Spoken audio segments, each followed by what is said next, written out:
पहला है कि परिभाषा।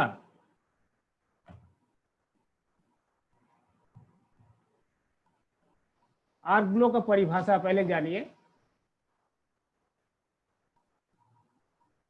When the welding arc deviates from its intended or regular path due to magnetic disturbance, it is called arc blow।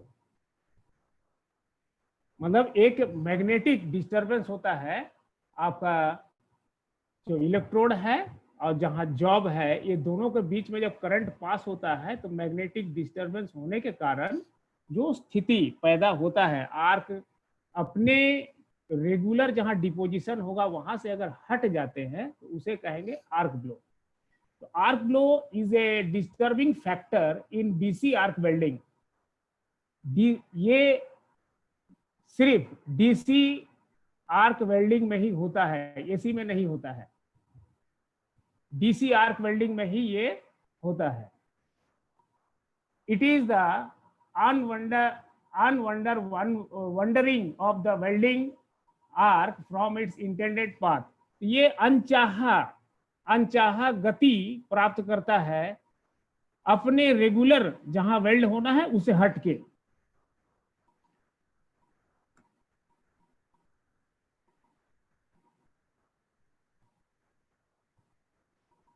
आपको कुछ दिखाना चाहते हैं बट दिख नहीं रहा है यहाँ पर।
अच्छा, स्क्रीन में एक सेकंड से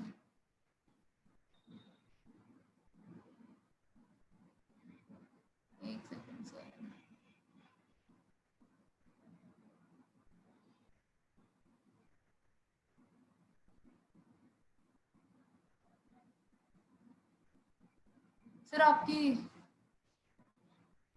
ओके अच्छा ठीक है, ओके।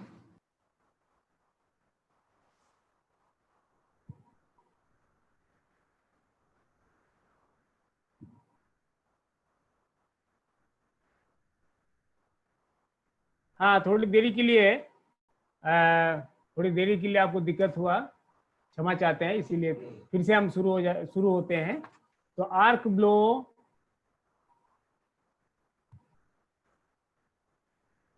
का डेफिनेशन हम लोग जान रहे थे कि इसमें जो है आपका the arc thus no longer remains stable in arc blow, it occurs only when DC is used. तो ये जो है आपका आर्क स्थिर नहीं रहता है, एक जगह स्थिर नहीं रहता है, और ये जो है आपका डीसी में ही ये होता है। ये आपको दिखा रहे हैं चित्र के द्वारा। चित्र में दिख रहा है, देखिए ये हिस्सा है आर्क जो है जिधर वेल्ड होके जा रहा है, ये आपको रेखाएं दिख रहा है, बट ये एक प्लेट्स के तरफ आर्क चले गए हैं। तो आर्क की विशेषताएं हैं, आर्क की विशेषताएं हैं कि आप आर्क जिधर जाएगा आपका इलेक्ट्रोड से पिघलता हुआ मेटल ग्लोब्यूल्स जो है उधर ही डिपॉजिट होंगे। ये विशेषताएं हैं। ये आपको metal transfer across the arc में ये और इसको विस्तारित रूप से आप जान पाएंगे। तो ये जो है आर्क ब्लो में आपको ये घटनाएं जो है होते दिख रहा है। ये आपका पैरेलल मैग्नेटिक फील्ड जो है बना हुआ है जॉब के ऊपर, और डिफ्लेक्शन जो है ये मैग्नेट्स का जो इफेक्ट है, प्रभाव है, ये डिफ्लेक्शन, आर्क का डिफ्लेक्शन से ये प्रभावित होता दिख रहा है। तो आपका ये इसका कारण क्या है? कारण क्या है आर्क ब्लो होने का? कारण क्या है? व्हेनेवर ये current flows in the electrode, a magnetic field is formed around the electrode. तो इलेक्ट्रोड में जब करंट फ्लो होता है तो उसके चारों ओर एक चुंबकीय आवरण बनता है। Likewise, a similar magnetic field is also formed around the base metal. उसी प्रकार बेस मेटल का चारों ओर जो है आपका एक मैग्नेटिक फील्ड बन जाता है। तो आपका दो जो है टर्मिनल लगे होते हैं डीसी वेल्डिंग में, आप एक लगा होता है आपका इलेक्ट्रोड के साथ और दूसरा लगा होता है वेल्डिंग टेबल के साथ या जॉब के साथ। तो दोनों में आपका आप पोलैरिटी के इस्तेमाल से ये दोनों को चेंज करते हैं। आप क्या करते हैं, धनात्मक को कभी इलेक्ट्रोड में लगाते हैं और ऋणात्मक को आप टेबल में लगाते हैं, या तो ऋणात्मक को आप इलेक्ट्रोड में लगाते हैं और धनात्मक को टेबल में लगाते हैं। ये आपको एक और अध्याय है। तो ये जब आप करते हैं तो आपका वहां पर जो है आपका एक मैग्नेटिक फील्ड जो है कम बेसी होता है। समझिए, इसमें आपको पोलराइजेशन के कारण जो मैग्नेटिक फील्ड है इसका कमी बेसी पाया जाता है, जिसके कारण इसके अंदर में ये दोनों में जो बिजली प्रवाह होता है इसमें चुंबकीय धाराएं बनती है और ये कभी एक दूसरे को अलग करते हैं और कभी एक दूसरे की तरफ खींचते हैं।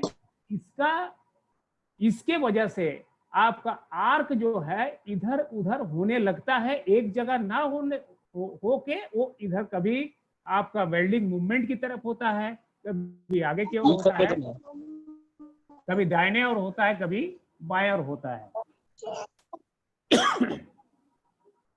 Due to the interaction of these two magnetic fields, the arc blown to one side, forward or backward of the joint. ये आपका मुख्य कारण है।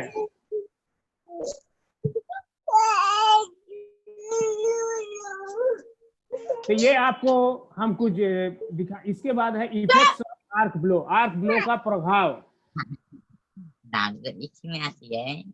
आर्क ब्लो का प्रभाव ये आप देख रहे हैं चित्र में, आपको एरो मार्क करके दिखाया गया है। आर्क ब्लो का प्रभाव कैसे दिख रहा है? देखिए, स्पष्ट दिख रहा है कि मेटल का डिपोजिशन इस जगह में नहीं हुआ है, मेटल एक तरफ भाग गया है। आर्क ब्लो के कारण मेटल का डिपोजिशन कहीं और हुआ है, जिस जगह में होना है वहां नहीं हुआ है। आपको दिख रहा है क्षेत्र में एक बार को जोड़ा गया है या पाइप्स को जोड़ा गया है, जिसको आपको सराउंडिंग फ्लेंज वेल्ड किया गया है, बट आर्क ब्लो के कारण ये जुड़ा नहीं है,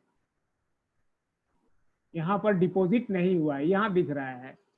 तो ये जो है क्या क्या कारण हो सकता है, क्या क्या प्रभाव हो सकता है, इफेक्ट्स क्या क्या आ सकते हैं आर्क ब्लो से?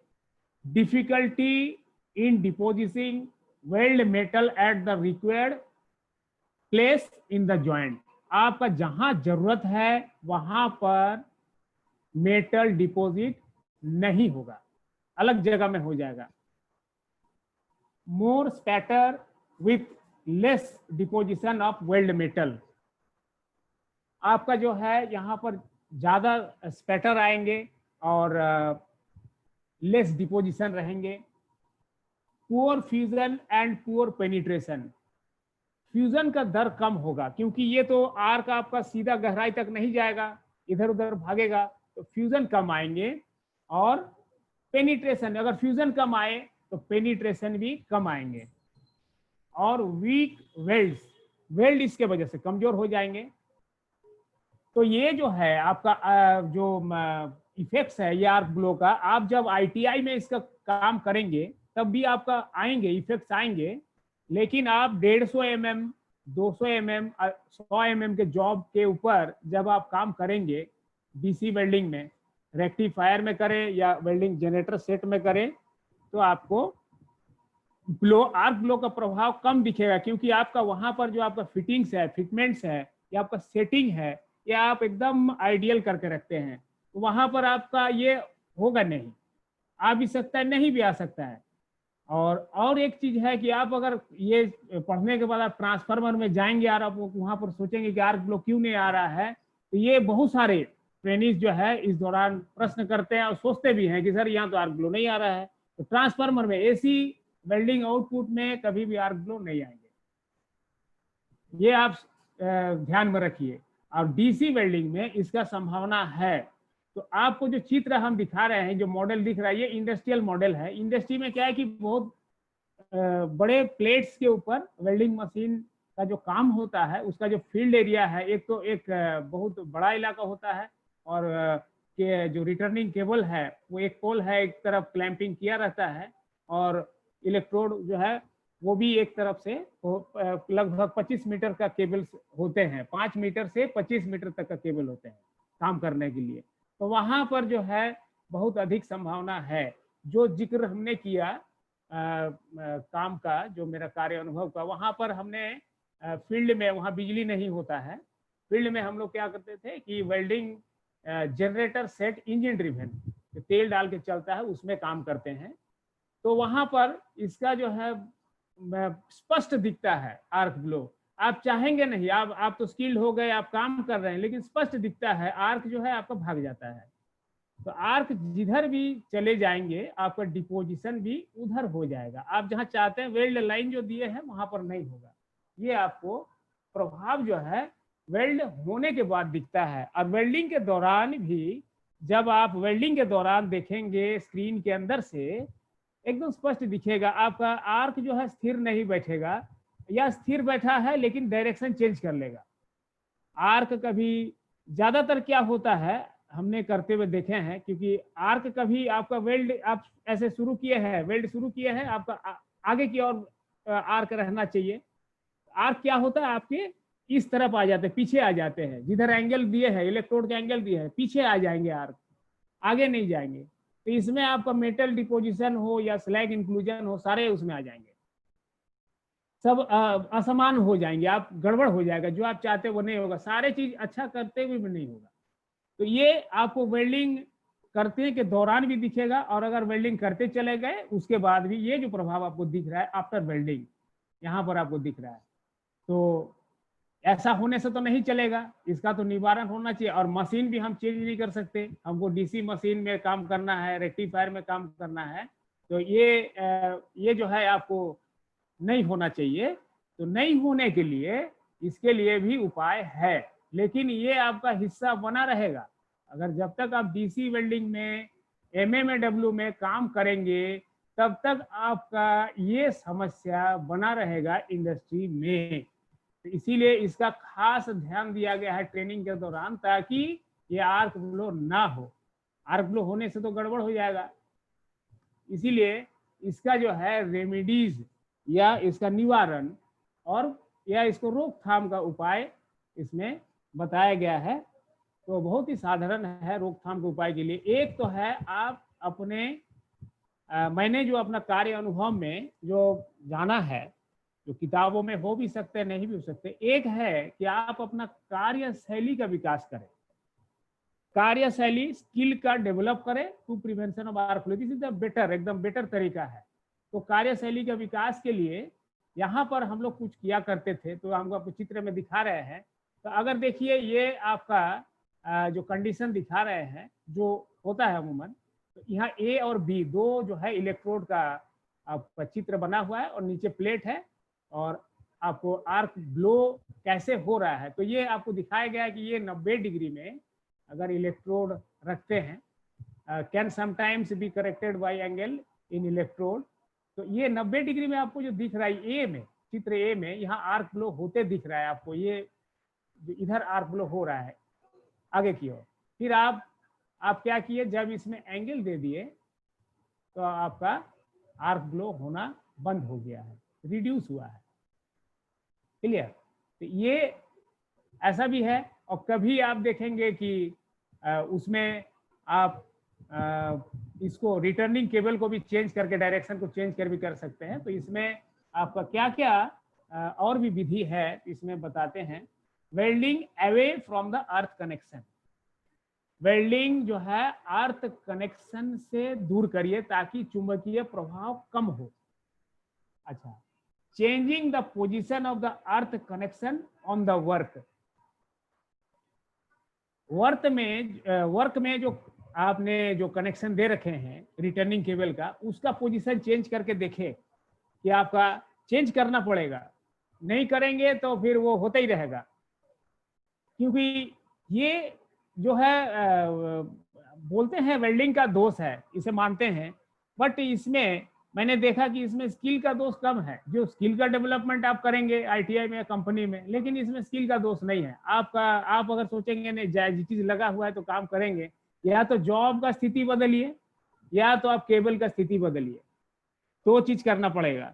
या तो आप हो सकता है कि आर्क केबल के रिटर्निंग केबल के नजदीक हैं, रिटर्निंग केबल के नजदीक है तो आपका आर्क ब्लो आ रहा है तो आपको वहां से दूर जाना पड़ेगा। या तो रिटर्निंग केबल को अगर आप दूर नहीं जा सकते, ऐसा जॉब है जिसको आप दूर में नहीं ले जा सकते, तो या तो रिटर्निंग केबल, जो केबल आपका जो 2 पोल्स है, तो पोल का उस पोल को आप दूसरे तरफ लगा दें, क्योंकि केबल्स में लगे हैं, क्लैंपिंग करना है तो उसके दूसरे तरफ लगा दें। अगर आपका जॉब हेवी है या नहीं है तो जॉब को हटा लें। Changing the position of the work on the welding table, अगर आप आईटीआई के ऊपर काम कर रहे हैं तो वहां पोजीशन चेंज कर लें। Wrapping the welding cable fewer times around the work, ये आपका वेल्डिंग केबल को आप वर्क के चारों ओर लपेट ले, दो चार इसमें कुंडली में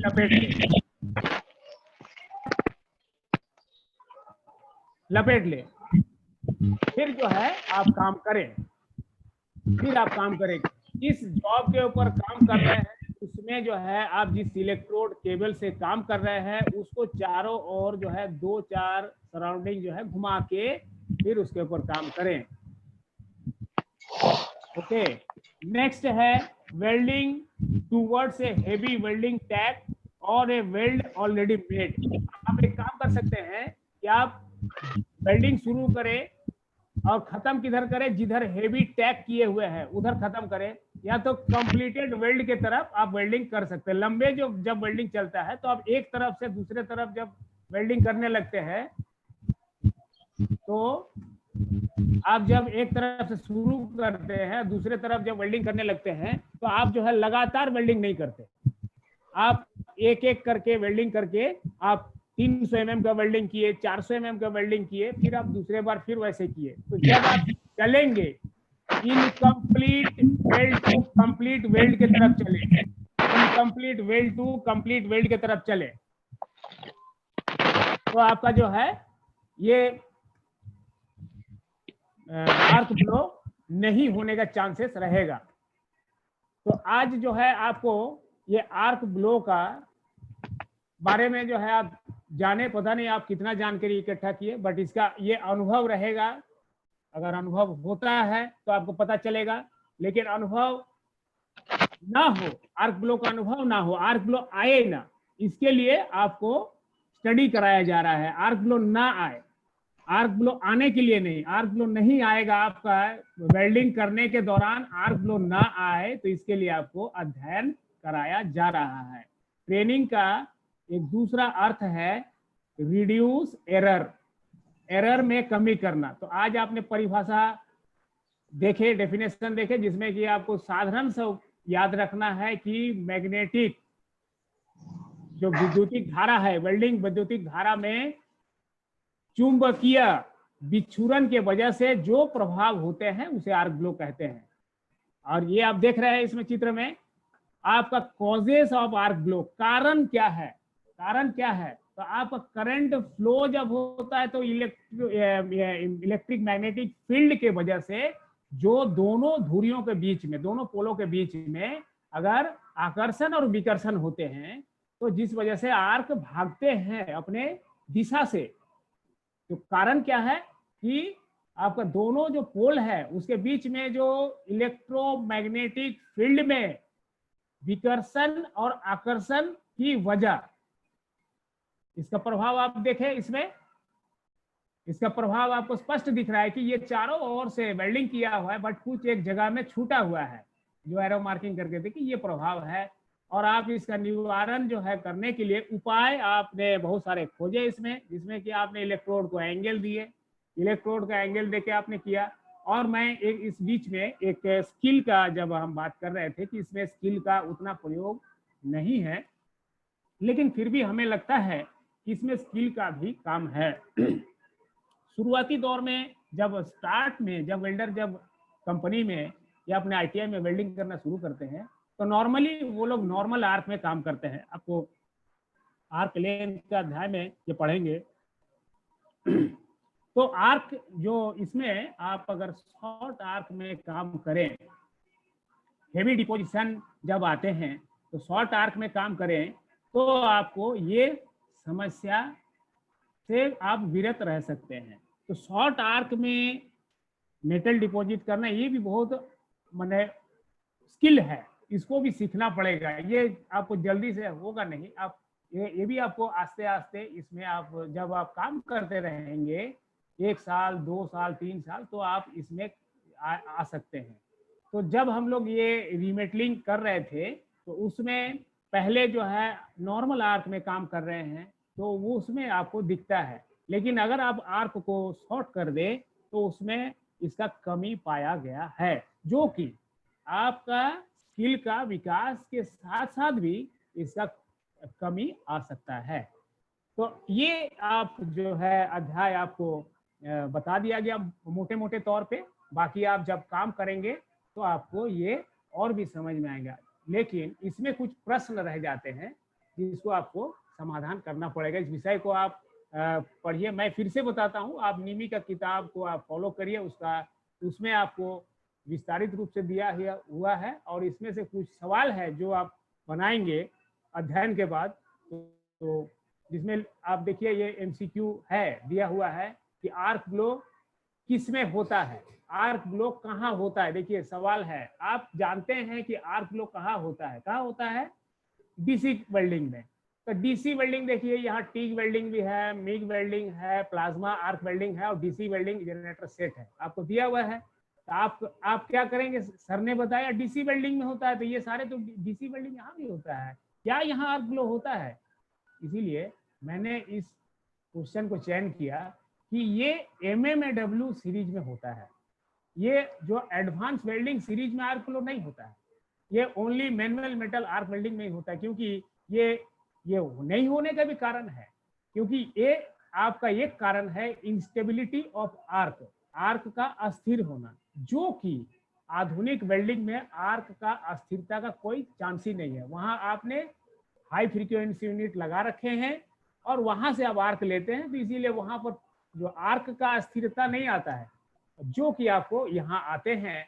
इसीलिए यहाँ पर जो उत्तर होगा only DC welding generator set. यहाँ अगर दिया रहेगा रेक्टिफायर सेट तो वो भी होगा, मतलब आप मैनुअल की तरफ जाएंगे, आप एडवांस की तरफ ना जाएंगे। इसके बाद है arc glow is the one type of welding.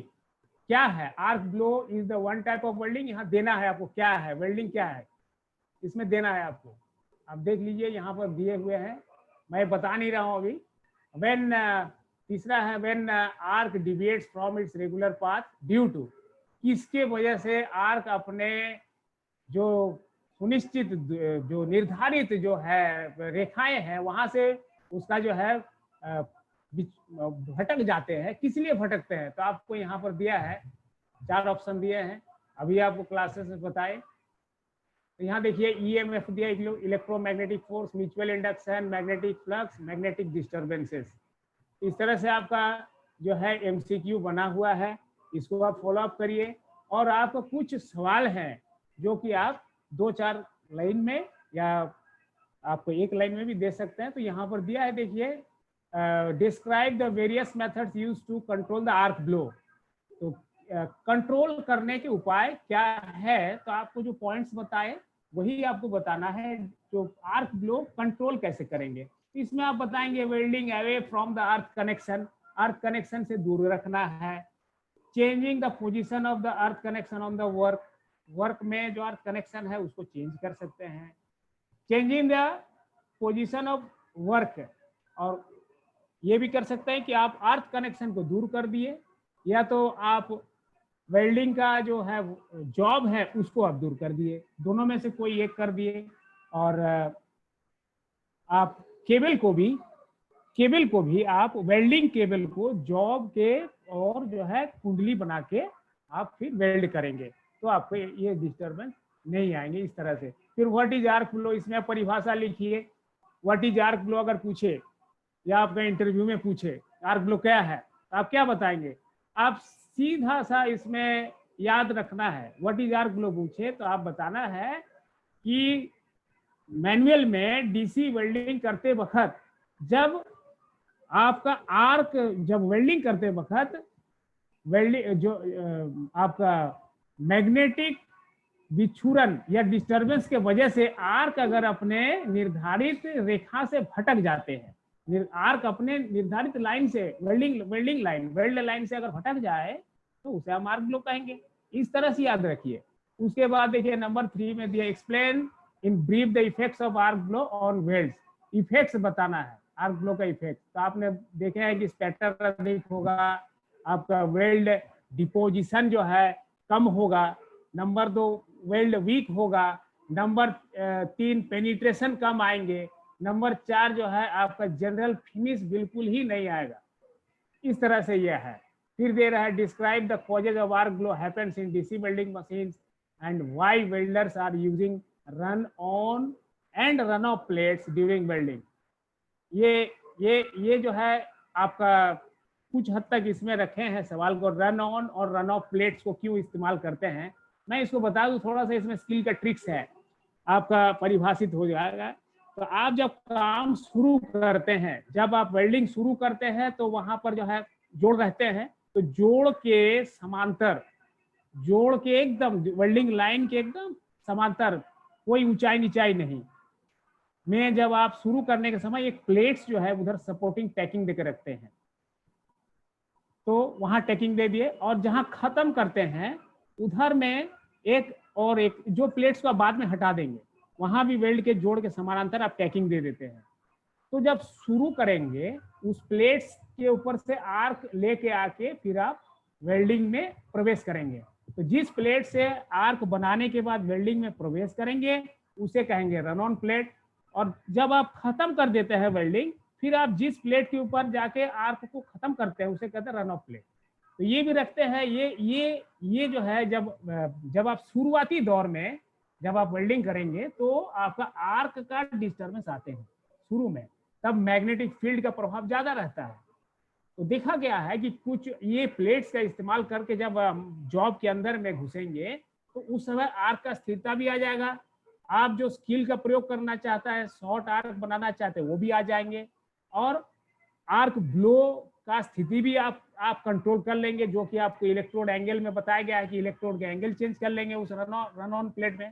और जब रन ऑफ प्लेट में जब अंतिम स्थिति में आप इसको जब करेंगे तो भी आपका ये अवस्था, जब आप उसको ड्रॉ करेंगे, विड्रॉ करेंगे आर्क को, तब भी ये स्थिति पैदा हो सकता है। तो वो रन ऑफ प्लेट में करेंगे तो ये समस्या दूर हो जाएगा। ये यहाँ पर बताया गया। तो इसको आप एकदम साफ शब्दों में लिखेंगे कि शुरुआती स्थिति और आखिरी पल, जब शुरू में जब आर्क उत्पन्न करते हैं और अंत में जब वेल्डिंग खत्म होता है, दोनों ही अवस्था में डीसी वेल्डिंग मशीन में आर्क की अस्थिर होना का संभावना को कम करने के लिए हम लोग रन ऑन और रन ऑफ प्लेट का इस्तेमाल करते हैं, जो कि आर्क ब्लो रोकथाम का एक बहुत अच्छा माध्यम मानते हैं। तो ये आपको समझ में आ गया होगा। हालांकि इतना कम समय में नहीं भी आएंगे, तो आप इसका अध्ययन करें। और इसके साथ जो है हमारा इस आर्क ब्लो का अध्याय यही समाप्त होता है। फिर आपसे मुलाकात